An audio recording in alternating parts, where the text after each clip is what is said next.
Jo Leute, was geht ab? Mein Name ist Kandi, wir sind wieder in den Soundstar Studios und drehen heute eine neue Folge von unserem Format Artist Talk. Ich habe heute einen Gast und zwar eine Sie. Sie heißt Calypso und hat ein Label gegründet. Ihr Label heißt Spider-Mob und sie hat einiges vor. Wir haben über einen Haufen Shit geredet. Es ist sehr geil, dass sie da war. Es hat sehr Spaß gemacht, dieses Gespräch zu führen. Mein Name ist Kandi, das ist Soundstar Studios. Viel Spaß.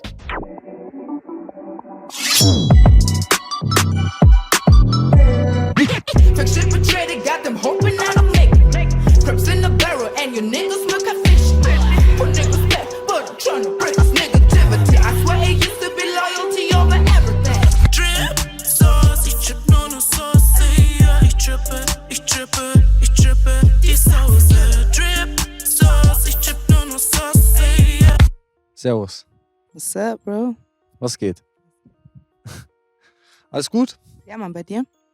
Auch. Hört mich. Erstmal schön, dass ihr meine Gäste seid. Wir haben heute 2 Gäste, nicht nur einen Gast. Erstmal meine Standardfrage: Wie bist du zur Musik gekommen? Wie hat es bei dir damals alles angefangen? Also, es gibt eigentlich kein Wie bist du zur Musik gekommen in dem Sinne, weil Musik war schon immer ein Teil von mir. Ich habe schon als Kind immer, als meine Mutter geschäftlich unterwegs im Auto gesungen, getanzt. Also ich wusste schon von Anfang an, dass ich eigentlich genau diesen Weg verfolgen werde, auf jeden Fall. Wo hast du angefangen, deine ersten Songs zu produzieren? Im Badezimmer. Mit dem Mikrofon im Badezimmer. Nee, mit Stück Papier, Stift, im Badezimmer nach meiner OP. Genau, durch den ganzen Schmerz und dann kam Toxic auf jeden Fall. Dann kam Toxic. Deine erste Single. Meine allererste Single, ja. Selbst geschrieben im Badezimmer. Und wo aufgenommen? Und aufgenommen habe ich es bei Represent Records in München. Genau. Und ja, wenn wir schon mal dabei sind, du hast ja noch andere Singles gemacht. Drip Yes, sir. und Spider-Mob. Erzähl Ja. mir mal über Drip. Also Drip ist eine Single, die ich geschrieben habe, einfach for the Juice für Deutschland. So, ich habe mir so Deutschrap, ich höre eigentlich im Generellen kein Deutschrap, ich höre mehr so halt, ne, English Music, International Music. Ja. Und ich dachte mir so, ey, you gotta give something back to the culture, so, ne, ein bisschen was auch dope ist für die Deutschen. Man wohnt ja trotzdem in Deutschland, auch wenn man sich im Internationalen bewegt. Aber ich dachte mir, ja, gib denen doch auch mal ein bisschen so Drip und Sauce. So, I give him Drip and Sauce. Und danach hast du noch deine Single Spider-Mob gemacht. Spider-Man kommt vor Drip, genau, ja, ja. Auch mit NTV Jackson Video gedreht. Ja. Hier mit Autos und Frauen und alles cool. G-Wagon. Also was ist denn dein Einfluss? Also wenn du sagst, du willst jetzt den Deutschen was wiedergeben, was ist dein Einfluss? Was hörst du gerne? Was hat dich inspiriert? Also ich sag mal so, es kommt ja jetzt so die New Wave, ne? Nach Deutschland. And I definitely stand for it. Also es gibt ja viele Artists, zum Beispiel Greenie, der macht auch ganz, ganz gute Musik. Auch ein Homeboy von mir aus Berlin. Und wenn man jetzt so anhört, auch Shirin David und so, also die gehen jetzt alle so ein bisschen auf New Wave. Und viele Leute, die sind nicht so dafür, sage ich jetzt mal. Aber ich denke mal, in Deutschland ist es endlich an der Zeit, mal ein bisschen so einen Sprung in die Future zu machen, ne? Und mal zu sagen, ey, wir haben auch dope Artists in Deutschland. Und wenn man diesen Mix gibt, vielleicht verstehen die nicht alles, aber ich habe auch sehr, sehr viele Fans gehabt, auch aus Amerika, die gesagt haben, ey, I fuck with Drip. Weil das wurde auch von DJ Conny gemacht, also produced und gemixt. Und das ist ein Producer aus Atlantic Records, auch aus Atlanta. Und ja, der Shit was definitely hot. Und ich habe die ganze Crew im Set gehabt und das Video ist auch richtig nice geworden. Also ist auf jeden Fall ein Projekt, auf das ich ganz, ganz stolz bin, ja. Hast du, also wenn ich jetzt deine Musik so sehe, dann sehe ich auf jeden Fall viel New School und auch ein bisschen Missy Elliott. For sure, that's my girl. Missy Elliott hat dich auf jeden Fall auch schon inspiriert, In meiner oder? Kindheit war schon immer Missy Elliott und Aaliyah so und das will ich auf jeden Fall jetzt dann weitergeben, so ja, auf jeden Fall. Aber modern so, ne? Modern, Face Tats and everything. New Wave Type Shit. Wen hast du noch so gepumpt? Also ich bin aus einer musikalischen Familie. Mein Vater war früher auch eben in diesem Entertainment-Business, deshalb auch ne, dieses Entertainment, Spider-Mob Entertainment. Und seins hieß halt McKinley Entertainment. Was hat er gemacht? Und der war hauptsächlich Eventmanagement zuständig sozusagen. Er hat halt Partys gemacht, Freaknik, Pool-Partys, also Auch im Hip-Hop-Bereich? genau. Er war so einer der ersten Soldaten sozusagen, also zivil in Deutschland, der praktisch die ganze Partyszene, so was man jetzt so kennt, so diese ganzen Events, Red Cup etc. Das hat mein Vater angefangen mit B.I.G. Rest in Peace. Wo war er stationiert in Deutschland? Ja, mein Vater ist und war in Deutschland stationiert, genau, ja. Wo? In Vierzig. Wo ist das? Vilseck ist in der Nähe von Amberg, circa so 30 Minuten, 40 Minuten. Von Nürnberg eine Stunde circa entfernt, ja. Ah, crazy. Okay, also bist du von klein auf schon voll in diesem Trip drin? Ja, also meine Mutter und mein Vater waren schon immer so OGs, ne? Die haben so everything started from the background, so from the ground up und hatten immer ihr Back und haben halt aus nix halt was gemacht, eine komplette Partyszene. And everybody, was good with it. Like, die Leute haben Party gemacht, denen ging's gut. Und mein Vater hat natürlich auch mit größeren Namen Anti-Drugs und Anti-Alcohol-Partys auch gemacht gehabt mit den Black Street Boys. Und P. Diddy, Mary J. Blige, the list goes on. Yeah. Alle gebucht, oder was? Alle gebucht. Läuft bei dir. Da bist du ja in einem guten Ding groß geworden. Und dann hast du jetzt auf jeden Fall auch deine eigene Mucke hochgezogen oder ziehst deine eigene Mucke hoch. Was war denn deiner Meinung nach in der Vergangenheit das, was dich am meisten ausgezeichnet hat? Das, was mich am meisten ausgezeichnet hat im Allgemeinen, jetzt kann es gar nicht jetzt so vergangen, weil ich lebe mehr in the present. Aber was mich auf jeden Fall auszeichnet, ist auf jeden Fall unique so. Ich bin auf jeden Fall sehr unique in meinem eigenen, in meinem Style, in meinem Criticism, in meinem Lyricism, in meinem Flow. Es ist auf jeden Fall was Neues und ich glaube, wenn ich das so weitermache, kann man mich auf jeden Fall irgendwann bald in der A-Liste sehen, auf jeden Fall safe.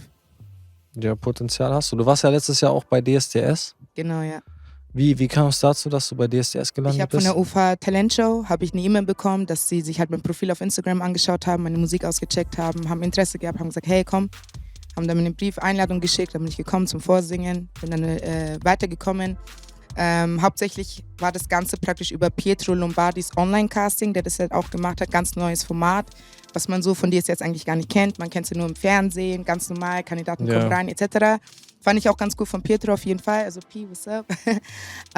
Ja, der hat es auf jeden Fall cool gemacht. So, es gab halt bestimmte Künstler, die man dann so auf die verschiedenen Social-Media-Plattformen eben gefunden hat. Und ja, da war ich halt eine davon und habe dann Scheiben bekommen, wurde dann eingeladen, habe dann gezeigt, was ich drauf habe. Und dann war ich auch schon bei Guten Morgen Deutschland mit dabei, ja. Da haben sie dich eingeladen und wie lief das ab, als du dann da warst? Also du bist reingekommen, hast Wir waren beim RTL, also beim Gebäude RTL und da sind wir reingegangen und dann wurden erstmal um 4 Uhr morgens wurden wir sozusagen geweckt, wurden dann mit einem Dingbus abgeholt, Minibus und sind dann gleich in die Maske reingekommen. War schon echt früh, so 4, 5, 6 Uhr morgens. Maske, Warum so früh? das. Ja, you gotta start shit early, wie sagt man, der erste Vogel fängt den ersten Wurm. Der frühe Vogel fängt den Wurm. Genau. Ja. Genau, ja. Ja, und dann warst du da. Wie lief das dann ab mit den Runden? Also ihr hattet quasi eine Wildcard, also so wie ich das richtig verstanden habe, hattet ihr eine Wildcard, um einen bestimmten Castingbereich zu überspringen, oder?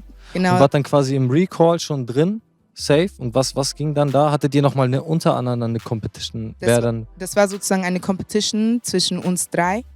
Und die Wildcard stand dafür, dass du dann praktisch weiterkommst gleich zum Dieter und zum Xavier und so weiter. Also gleich deine Karte in Recall sozusagen. Wir hatten einen Recall und dann in den Recall rein, genau. Mit der Wildcard, also der Pietro hat dann praktisch entschieden. Und wer ist weitergekommen? Ich leider nicht, aber die 2 anderen Homeboys. Also von 3 sind 2 weitergekommen? Ja, genau. Also ich habe ja einen Textpatzer gehabt und ich ich stehe auch komplett dazu, auf jeden Fall. Es war auch live, wir haben das meiste dann auch rausgeschnitten gehabt am Schluss, aber ich stehe da vollkommen dazu, weil ich finde es so wichtig als Künstler, vor allem als Upcoming Artist, zu zeigen, ey, ich bin auch nur ein Mensch wie jeder andere und ich mache auch meine Fehler, aber trotzdem, ich stehe dazu und ich mache weiter, weil du kannst nur aus Fehlern lernen. Ja, also es war für dich kein Rückschlag, sondern es hat dich eher Never motiviert. Du hast dir gedacht, sure. okay, aber jetzt geht's los, jetzt mache ich mein Ding. Und jetzt mittlerweile machst du auch dein Ding? Yep. Hast eine neue Crew am Start? Spider-Mob? Gang. Wer ist denn Spider-Mob? Also, Mick ist auf jeden Fall mit drinnen. Ich bin so der CEO von dem Ganzen. Also, ihr müsst euch das so vorstellen. Als Vorbild hatte ich auch immer JC etc. Die haben das von the ground up aufgebaut. Und heutzutage kriegt man einfach immer mehr mit, wie viele Labels eigentlich die Künstler halt etwas kaputt machen, sage ich jetzt mal. Haben leider auch sehr viele Künstler verloren. Letztes Jahr, dieses Jahr wieder zum Beispiel XXX, Juice WRLD etc. Ich glaube, der Pressure ist einfach zu Todmäßig, hoch. meinst du jetzt? Genau.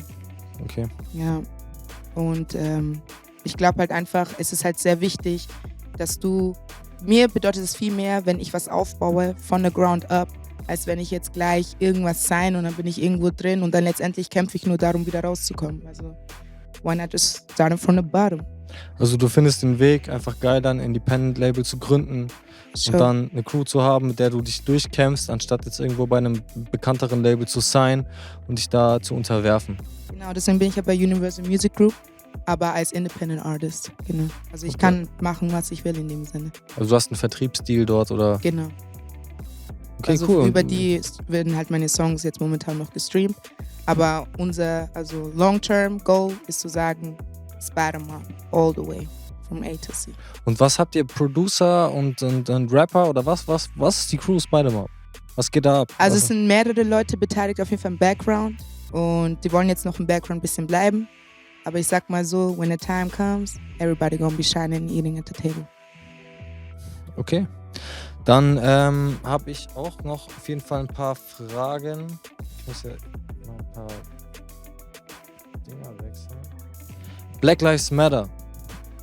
All power to the people, baby. Was geht bei Black Lives Matter? Was ist deine Meinung zu Black Lives Matter? Also, weil ich habe persönlich gesehen in München, wir hatten die stärkste Demo in ganz Deutschland. Es waren 25.000 Leute dort, die ihr Ding gemacht haben.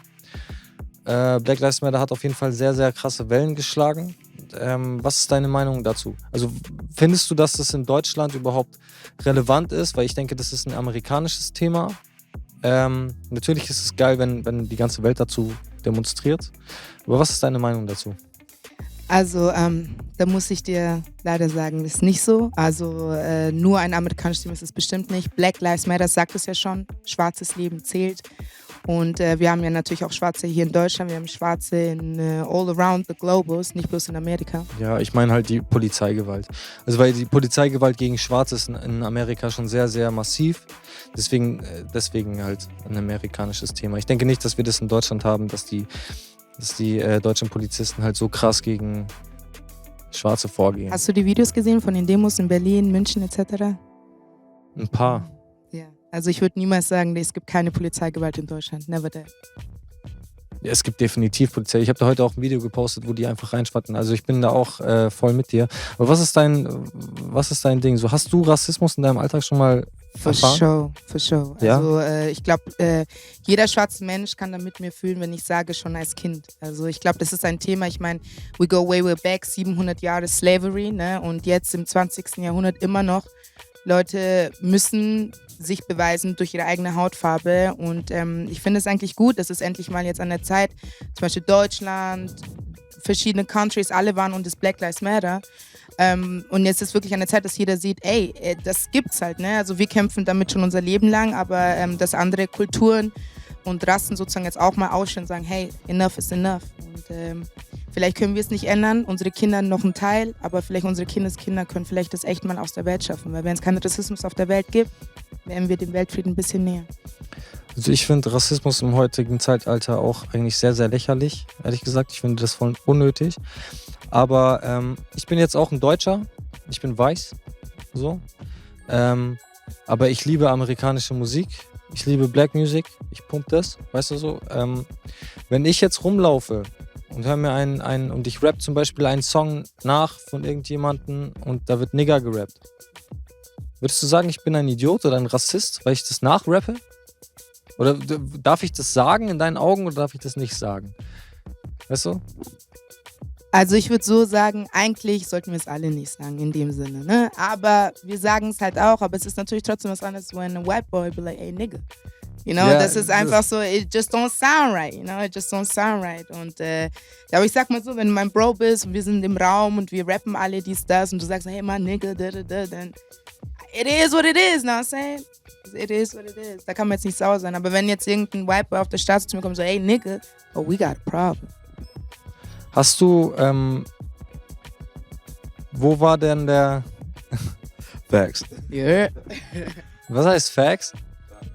It's just 100% Achso, true, but Fakt. Fact. Fakt. Ah, ja. Big facts. Ja, was war denn, hattest du mal ein Erlebnis, wo du gedacht hast, okay, krass, Alter, jetzt hat mich Rassismus richtig krass getroffen, so? Also, wo du gesagt hast, boah, scheiße, Mann. Ja, schon mehrere. Also da würden wir, glaube ich, noch bis morgen sitzen, wenn ich die alle aufzähle. Aber jetzt mal zur Polizeigewalt zum Beispiel. Ich saß da, hab auf den Zug gewartet nach Nürnberg Und dann ist ein Polizist zu mir gekommen, ich habe dann meine Zigarette ihm weggeschnipst und meinte so zu mir, heb die Zigarette auf. Und da waren halt schon echt viele Stimmen so. Und ich so, ja, aber liegt doch, also ich heb schon auf, kein Problem, aber haben Sie mir nichts zu tun oder warum kommen Sie jetzt auf mich zu wegen einer Stimme? Und dann meinte er so, siehst du nicht, wer ich bin? Ich so, doch, Bro, Polizei, aber ich habe doch nichts gemacht. So. Und es geht halt noch ein bisschen weiter, aber will ich jetzt gar nicht zu viel in Detail gehen, aber auf jeden Fall, ich habe das auf jeden Fall auch miterlebt.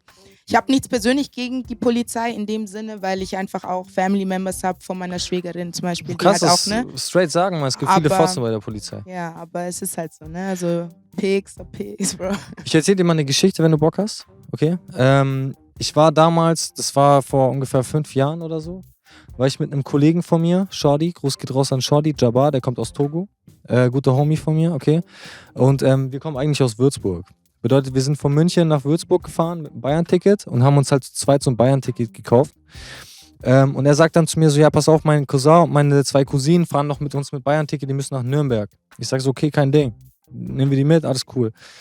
Ich halt so der einzige Weiße, sitzen wir so halt in Nürnberg, in München am Bahnhof, steigen in den Zug ein, steigen so 2 Polizisten ein und sagen so, also wir sitzen auf einem Fünferplatz, sagen die, ja, zeigt mal eure Ausweise. Und wir zeigen halt so, ich hatte das Bayern-Ticket einstecken, ich sag so, ja hier, ich fahre mit den allen zusammen, weil kennst du diese 5er Bayern-Tickets? Ja. Wir fahren alle zusammen. Ich halt alleine mit 4 Schwarzen, weißt du so. Und alle zeigen ihre Ausweise. Ich gebe meinen Ausweis. Die Bullen sagen zu mir, nee, bei dir passt schon. Eiskalt. Weißt du, also das ist... Ja, sowas ähnliches ist mir passiert nach Regensburg. Ich habe da so ein bisschen Braids so gehabt, halt, sah halt voll Rastafari aus. Und da waren wir im Zug. Das war der Zug, nämlich nach Amberg-Regensburg, ist halt auch verbunden nach Prag und Praha. Und da geht halt gerne mal die Zoll rum. Und ich saß in so einem Waggon mit so 2 Blondinen, einfach so richtig Schema, 2 Blondinen und ich mit meinem Braid so. Ich sitze so da, die kommen so auf mich, ja, haben sie was dabei? So nicht mal Ausweis, irgendwas, sondern, ja, haben sie was stecken, die haben sie was dabei? Gleich, du bist die ich dann Kurier. so, Bro, ich so, hä, warum fragen sie mich nicht erstmal nach meinem Ausweis? Ne? Was soll das? So gleich straight up, so, what did I do to you? So, warum fragen sie nicht die erstmal nach dem Ausweis? Nee, die passen schon. Das war Crazy, schon so ja? krass, da musste ich raus, dann haben die mich abgetastet, dies, das. Ja, Unterhose und so, richtig nackt machen. Aber und das zähle ich vom Perspektiv einer Mutter, ne? du bist eine Künstlerin, bedeutet deine Stimme und deine Texte sind, du hast Hörer. Hast du in der Zukunft Songs, die vielleicht dagegen vorgehen oder die das thematisieren? Oder was würdest du den Leuten raten? Also ich sag mal so, es kommt auf jeden Fall einiges so. Auch Thematik Black Lives Matter, Polizeigewalt etc. Und deswegen will ich jetzt nicht zu viel sagen. Ich lasse immer gerne die Musik für mich sprechen. Das ist auf jeden Fall eine gute Geschichte. Du spielst in deinen Covers oder in deinen Bildern immer sehr, du hast eine sehr, sehr, ich will jetzt, freaky Art und Weise, dich zu präsentieren. Freaky. Sag ich jetzt mal. Also, wie kommt das? Also was inspiriert dich dazu, deine Bilder so anime-mäßig zu machen oder die Klamotten so und so auszuwählen, wie du sie auswählst? Wie kommt das? Was hat dich dazu inspiriert und wie kam das? Also ich sag mal so, ich habe eine Vision und ein Soul Desire und ich kann dir gar nicht so erzählen, wie das kommt. Es kommt einfach so. Ich habe so eine Vision, ich sehe Bilder und sage, ich will das, dies und das und deswegen jedes Projekt wird immer anders sein, weil ich sage immer wieder, ich bin keine Musikerin, ich bin Künstlerin. Genau. Das ist meine Art wie Picasso, so, weißt du? Ich zeige, anstatt Bilder zeige ich Musik und verschiedene Fashion etc. Du bist ja auch Model. Genau. Model-Business läuft, oder? Ja, ich habe erst unterschrieben, so vor ein paar Monaten offiziell bei Models of Germany. Ein Modelvertrag. Genau. Und dann kriegst du dann regelmäßig Aufträge und bist auch Laufsteg? Läuft. Laufsteg? Laufsteg habe ich auch gemacht, genau, aber jetzt mache ich mehr so Face-Model und halt so Body-Model und so weiter, genau. Cool. Also Body as in Fashion. Wie wichtig ist dir Social Media in deiner Karriere? Bist du jeden Tag damit beschäftigt, Social Media zu füttern? Ist es für dich ein Main-Ding geworden und nervt es dich? Ich sag mal so, als heutiger Künstler hast du ohne Social Media gar keine Chance mehr. Es ist nicht mehr wie back in the days, wo du CDs oder Tappen oder irgendwas verkaufst oder wie auch immer. Du hast einfach eine Plattform, du hast so viele Chancen. Man wäre eigentlich echt blöd, wenn man diese Social Medias nicht nutzen würde. Ich natürlich auch als Influencer, mache ich ja auch nebenbei, nutze das tagtäglich. Also meine Fans, beziehungsweise ich sag nicht mal Fans, meine Family, die Spider-Mob, Spider-Babies, tagtäglich sind dabei, they know what's going on, baby. Du bist Influencer, hast du gerade gesagt? Auch, ja. Was bedeutet das? Also die schicken dir jetzt eine Creme und du machst dann eine Insta-Story und sagst dann, hey, check die Creme. Also ich habe jetzt verschiedene Aufträge, wie zum Beispiel jetzt das aktuellste Mal Via Beauty. Das ist eine Kosmetikline, die auch Douglas vertretet. Und Swedish Fall ist eine Marke auch, aus Deutschland sogar. Und Sportmarken, also ich kriege verschiedene Klamotten, verschiedene Kosmetik etc. zugeschickt. Die muss ich dann eben vermarkten, wie du schon gesagt hast, genau. Aber da zählt einiges mehr als nur, hey Leute, hier die Creme. Viel Arbeit. Man sieht nur wenig, aber viel Arbeit dahinter auf jeden Fall. Deswegen Shoutout to all meine Influencers. I feel you. Okay, dann lass uns doch schon mal über deine Zukunft sprechen und auch diesen Kollegen hier involvieren. Yeah. Ihr habt ein Label gegründet, eine Crew, eine Gang, ein alles. Eine Gang. Erzählt mal, was habt ihr in der Zukunft jetzt vor, was geht ab? So, Spider-Mob, wie gesagt, ist ein Music-Label, upcoming Music-Label, das wir eben vertreten. Wie gesagt, sind mehrere Leute im Background. CVN, shout out to you, das war auch eine Designerin, die eben bei Drip vor allem auch die Klamotten gemacht hat und so und auch bei einer anderen Kollabo die designt hat und genau, ja. Und Spider-Mob an sich ist halt ein Music-Label, was wir halt jetzt versuchen, eben von der Ground Up nach oben zu pushen, dass wir einfach die Freiheit haben, unsere eigene Kunst wirklich zu expressen, weil, wie gesagt, haben wir ja schon gesprochen mit den Labels. Ich fühle einfach, dass viele Künstler momentan echt einfach nur raus wollen. Ne? Also das ist halt traurig eigentlich, aber gut, das ist halt wieder ein ganz anderes Thema, glaube ich, dass man auch besprechen sollte auf jeden Fall, aber da ich eben nicht eine Künstlerin bin, die in einem Label mitgesigned ist sozusagen, sondern ich wirklich mein eigenes Ding mache, kann ich nicht und möchte ich auch nicht zu viel dazu sagen, aber ich rate wirklich jedem Künstler, vor allem junge Künstler, die eben das auch machen wollen, die Musik machen wollen, glaubt an euch, ihr könnt alles von the get-go selber machen, man muss sich wirklich nur hinsetzen und sich ein Team zusammentrommeln, zusammenbauen, dauert ein bisschen natürlich, aber letztendlich kann man machen, ja. Und dein Team ist mittlerweile wer? Kannst du da ein paar Namen sagen? Hast du einen Producer oder Rappers? Also Producer in dem Sinne haben wir jetzt halt gewechselt gehabt und deswegen, wir sind jetzt in einem anderen Studio, wir waren ja davor in München, jetzt sind wir in Rammstein, Wave Studios und der Juice zum Beispiel ist ein Producer, der mit mir gearbeitet hat, ist auch Hannebands for Kilo, der auch für viele bekannt ist, vor allem in Amerika, als Young Upcoming Producer von Atlanta, der halt mit unter anderem Roddy Ricch sein Antisocial-Album mitproduced hat, Kevin Gates, Cardi B teilweise, also the list goes on. Und hast du jetzt schon demnächst was released wird? Eine Single? Real soon. Wie bitte? Bald, ziemlich bald. Achso. Wann? Wann können die Leute damit rechnen, dass du abreist? Also wir sind jetzt gerade noch mittendrin im Projekt, deswegen möchte ich kein Datum nennen, weil sonst wird zu viel erwartet und dann. Aber ja, ziemlich bald. Also, die Leute, die mir folgen, die wissen ja, wo die es dann sehen können. Genau. Okay, geil. Wollen wir noch mal kurz über deinen Kollegen sprechen? For sure. There you go, bro. What's good? What's good? How y'all doing? What's up? What's up, man? Stell dich mal vor. My name is Mickey Titan. I'm on the Spider-Mob. Co-artist, CEO. Singer, rapper, songwriter. And, you know, out here with my sis and everything, just, you know, trying to make it right now. To be honest with you, like, you know, just one step at a time, you know, chess moves, just trying to make this stuff happen, you know. Like, always been about music. Never gonna change, man. This is what I'm gonna do in my life. You have new singles? You have new songs? Yeah. We got projects right now that we're working on. Projects got pushed back because we were trying to do releases within like the whole COVID time frame, and it just messed a lot of stuff up. So still trying to get in connection with our other artists and everything to finish making our EPs and everything, but dropping new music within the next couple months, to be honest with you, and stuff, so stay tuned. And where you come from? I grew up in West Philadelphia, lived in Harlem, moved out to California, LA lifestyle, like, and I'm gonna be honest with you, like, I'm a Cali boy, like 100%, so And why you are in Germany? Be completely honest with you, military. Military? In which city? Grafenwil. Grafenwil. 21 Minuten from Amberg. Habt ihr Features auch? So our next upcoming project is actually going to be together. We're going to do an EP together. We're going to drop. I mean, it's going to be a few things to like, you know, play in the club and turn up to, but we're pushing more towards like a R&B vibe and stuff like Black and like Brent Faiyaz type music and stuff for her, and more like J. Cole type chill, conscious type vibes, you know? Und was ist seine Meinung zu Black Lives Matter? What's my opportunity? Yes. Or my opinion? What are you thinking about this?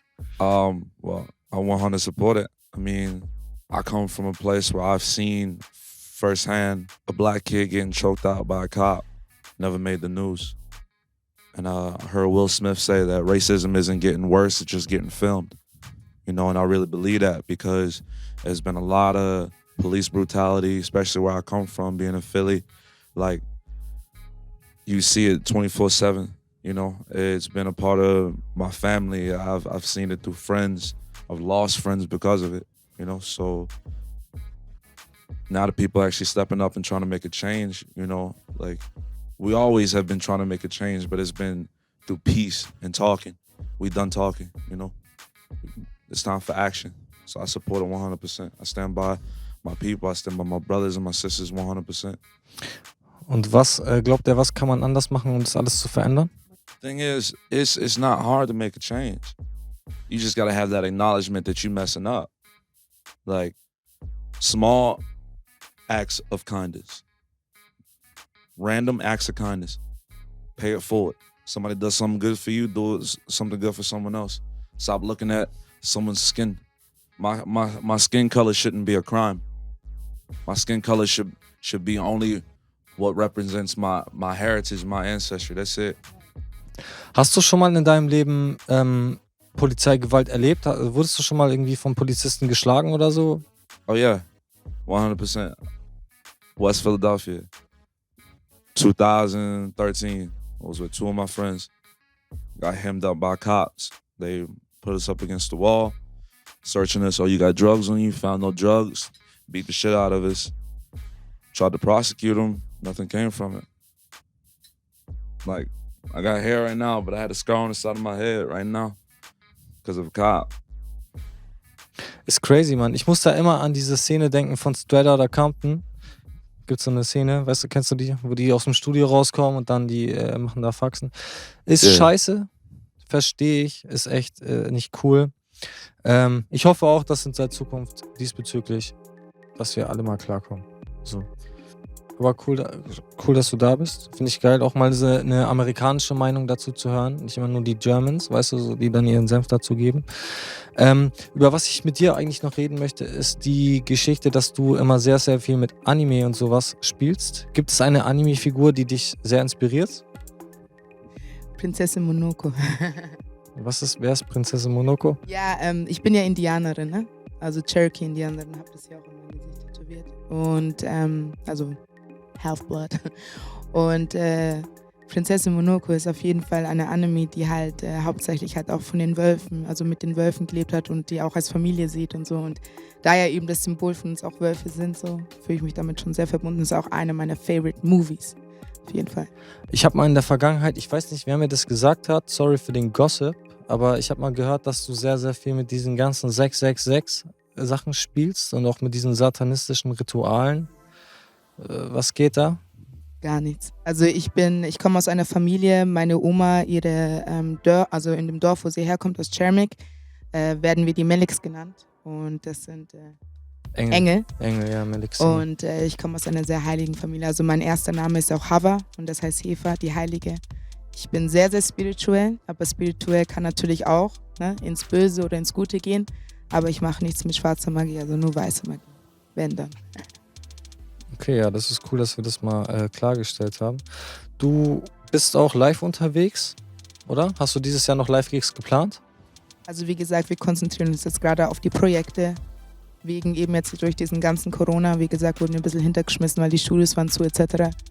Aber erstmal jetzt die Projekte, weil für mich ist es wichtiger, ich mache das nicht für Money, Bro. Weißt du, ich will erstmal, dass meine Fam und natürlich auch meine Leute, die mich dann auch kennenlernen, wenn ich eine noch größere Reichweite eben dann, ich möchte das durch die Musik machen, nicht nur einfach jetzt Tour, bisschen hier Geld, bisschen da Geld. Das kommt, denke ich, so oder so. Und ich mache das ja für mich, für meine Familie, damit wir alle essen können, etc. So. It's a passion. Du bist sehr feministisch unterwegs. For sure. Was hältst du denn von Shireen David? Ja, ich supporte sie 100%. Also ich denke mal, sie kriegt halt sehr viel Backlash, aber das finde ich eigentlich sehr dumm, weil ich denke mal, Deutschland ist doch auch ready, auch mal so Cardi B, Nickies und so weiter hier zu haben. Man will ja nicht immer auf No Disrespect, aber halt Loredana macht halt was ganz anderes als jetzt zumindest Shireen. Ich finde sie auch gut in dem, was sie macht. Sie ist Mutter, sie hustelt, ich bin selber Mutter, deswegen trotzdem Respekt. Ist jetzt nicht so mein Ding oder so, aber Respekt auf jeden Fall, so oder so. Und Shireen macht genau das, was sie machen soll, Mann. Sie ist ja eine der allerersten Female-Künstler, die Deutschland halt sagt, hey, es ist Zeit, dass wir auch mal auf diesen Zug springen, so international. Du hast gerade schon angesprochen, du bist Mutter. Ja. Was geht bei dir im Alltag? Wie stehst du denn auf? Früh um 7 klingelt der Wecker und dein Kind macht Faxen. Ich sag mal so, Bruder, wenn die Lichter ausgehen, ich bin einfach richtig Mami. Also, ich spiele mit meinem Kind, wir gehen auf Spielplätze. Wie alt ist er denn? Der ist 3 Jahre alt, Deontay Delovan. Junge oder Mädchen? Junge. Und das ist, ja, also wann weckt er dich? Frühs? Um 7 wahrscheinlich. Also 8. wir haben eine Routine. Für mich war das Wichtigste als junge Mutter, eine Routine für mein Kind zu erschaffen, vor allem daheim, dass wenn er in den Kindergarten anfängt etc., dass er halt in einem guten Haus auch mit einer guten Routine aufwächst. Ich finde das einfach das Wichtigste. Und dadurch, dass meine Mutter immer auch sehr beschäftigt war, hatte ich nie immer so diese eine Routine da, die man vielleicht mal gebraucht hätte. Und ja, und deswegen war mir das sehr, sehr wichtig, dass ich ihm diese Routine, dieses familiäre Respekt, street smart, book smart, ganz wichtig. Und was ging bei dir in den letzten 2 Monaten oder 3 Monaten schon fast in der Corona-Zeit? Bro, ich weiß nicht, aber viele lachen immer noch, aber ich war einer der Ersten, die 2 Wochen davor im Haus saß. Meine Freunde alle so, ey, komm raus, ich sind arm, gell? Ich habe mein Kind gepackt, meine Familie angerufen und gesagt, ey, ich weiß nicht, was abgeht, aber irgendwas geht bald ab und ich gehe jetzt nach Hause. Hast du Klopapier-Fights hinter dir? Nein, Mann, sowas, das war ja so übertrieben. So. Ich habe nur das ernst genommen, so halt mit einer Pandemie, so, ne, dass halt vielleicht echt eine Krankheit ist. Das kann ja alles Mögliche passieren, shit. Aber im Endeffekt, alles cool, du bist zu Hause geblieben, hast mit deinem Kind gechillt. Genau, ich habe mich halt auf die Musik konzentriert. War auch mal gut, einfach mal komplett abschalten. War dann auch nicht so aktiv auf Instagram, weil ich bin auch so eine Hochempathin. Ich spüre solche Sachen halt auch so früh, ne? Und weil meine Uroma, sie war Schamanin, Heilerin. Und das it's all in me. Ja, sehr, sehr spirituell unterwegs auf jeden Fall. Deswegen auch Erykah Badu, I love her. Kennst du Lauryn Hill? Yes, sir. Lauryn Hill feiere ich auf jeden Fall auch. Wollte ich nur mal sagen. Ich habe mein allererster Auftritt, also wirklich allererster, war in einem Boxring. Und da habe ich auch Lauryn Hill vorgeführt. Ja, Mann. Ihren Song nachgerappt? Ihren Song nachgerappt, ja, Mann. Die ist krass, Mann. Ja, auf jeden Fall. Die ist echt heftig, Mann. Ja, Mann. Ich würde sagen, war eigentlich ein ganz angenehmes Interview. Wir sind eigentlich schon soweit durch, würde ich jetzt behaupten. Ist ein bisschen heiß hier. Ich bin auch voll am Ersticken. Wollt ihr noch irgendwas sagen? Also dann habt ihr jetzt die Zeit dazu. Dann grüßt ihr nochmal jemanden oder macht eine Ansage, wie ihr möchtet. Könnt das Mic auch nochmal passen, wenn ihr wollt. Auf jeden Fall. Also ich bin momentan in einer Zeit, mein Opa liegt jetzt auch gerade im Krankenhaus so. Sorry, das ist mein Beileid. Alles gut. Und ich habe diesem Mann immer versprochen, also er war eigentlich auch immer wie ein Vater zu mir. Und er hat auch immer mich angeschaut, wo viele, zum Beispiel meine Mutter, die wollte immer, dass ich studiere. Und er hat gesagt, nein Mann, sie ist ein Born Star, lass sie das machen. Weil ich war immer schon anders als die anderen, weißt du, das hier kommt nicht einfach aus Flex, ich war schon immer so. Und die mich schon länger kennen, die wissen das auch. Und für mich ist es einfach ganz, ganz wichtig, das zu machen, weil this is my give back for the life that he gave me, for sure. Du lebst, shout out an meine Mom, shout out an my dad, so thanks for always having my back, bro. Shout out an the whole gang, I love you. Spider-Mob kommt. For sure, stay tuned. Haut da rein. Du auch. Peace out. Appreciate it und danke, dass wir hier kommen dürfen, Bro. Gerne, gerne, gerne.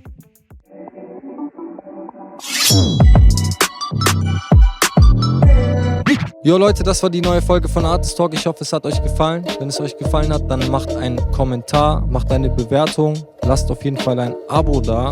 Geht in die Beschreibung, checkt uns auf Instagram, folgt uns auf Facebook, folgt uns überall, wo ihr uns folgen könnt. Checkt Calypso. Geht in die Beschreibung, checkt die ganzen Links zu dem Equipment, mit dem wir hier arbeiten. Und checkt auch den Online-Shop. Könnt ihr euch ein Artist Talk T-Shirt kaufen. Viel Spaß, das ist Artist Talk. Haut rein.